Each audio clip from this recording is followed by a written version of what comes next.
Hi, everybody. Welcome back. Attorney Steve Vondran. Breaking legal news. Happy Thursday, August 1st, 2024. This is from the Arizona Supreme Court Administrative Office of the Courts. Okay, so apparently there is a perceived shortage, or actual shortage, I should say, of lawyers in the state of Arizona. I know everybody's going, no, we don't need more lawyers. I hear it all the time.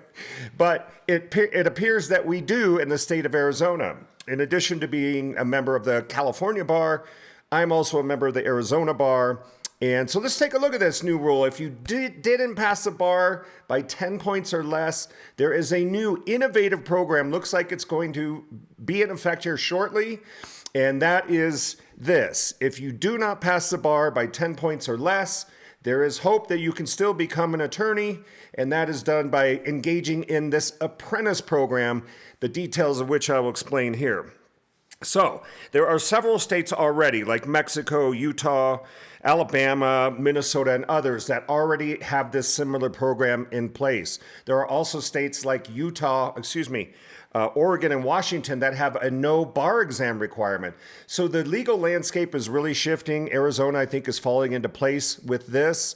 And so now let me just read this for you. The Arizona Supreme Court today announced the creation of Arizona Lawyer Apprentice Program, ALAP, to help expand the number of lawyers available to serve the public in rural communities as well as in public offices like prosecution and defense agencies. So you didn't pass the bar, you're still able to go work in rural communities, and that is defined as basically anything under 600,000 in population. So Maricopa County does not apply. That's your Phoenix, Scottsdale, Chandler, Gilbert, Tempe, all these places. That wouldn't qualify because that's all Maricopa County. And Yuma County, that's in Tucson, the Tucson area. The Pima County. Pima County in the Tucson area. All right, so anywhere else could be up in Flagstaff, could be up in Page, Arizona, Lake Havasu. You could go work by the water, wherever. It has to be either in a public office, which could be like prosecutor's office, any county, any state, public, local, state, or in any government entity in Arizona. You work there for 2 years under a qualified supervisor, and you manage a caseload, and the supervisor has to kind of check in and oversee things according to the rules that will be set forth. But after the 2 years, you're able to recommend this person for full bar membership. So even if you failed the bar, 10 points or less, there's still hope. Don't forget, Arizona also has the legal doc preparer program and the legal paraprofessional. I have a video on the paraprofessional. I need to probably do one on the doc preparer.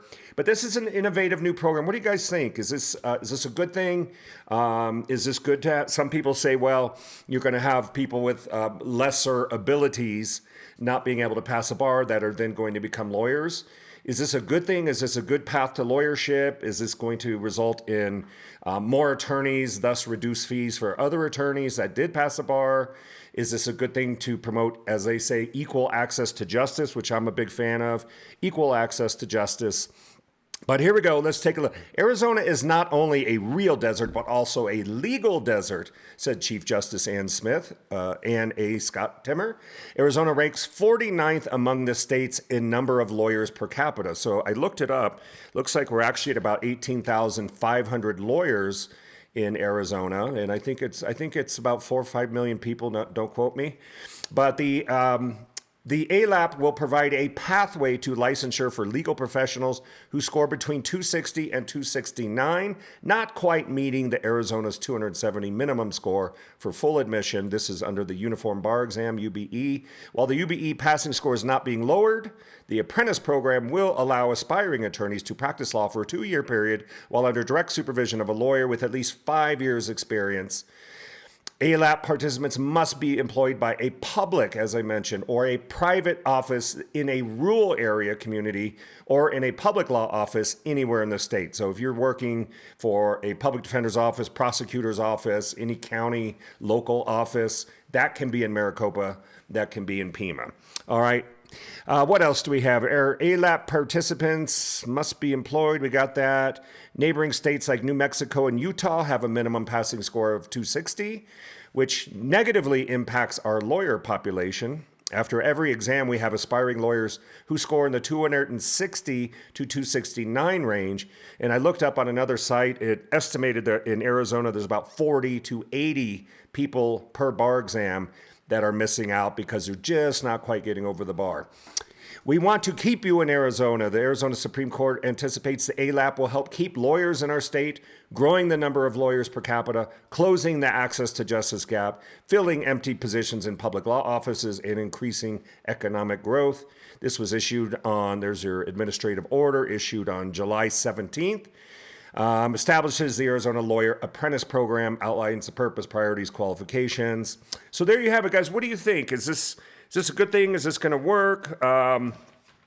Should we be lowering the bar to give more access? It's a question under debate for a lot of people. I'd like to know your opinion. If you have an opinion, drop it down below and let's discuss. But there it is. If you don't pass the bar, there are alternatives in Arizona. Do not fret. You paid a lot of money for your law degree. There are other ways that you can get there, okay? Attorney Steve Vondran, general legal information only, not legal advice. Have a great day. Feel free to share this video on your social media pages.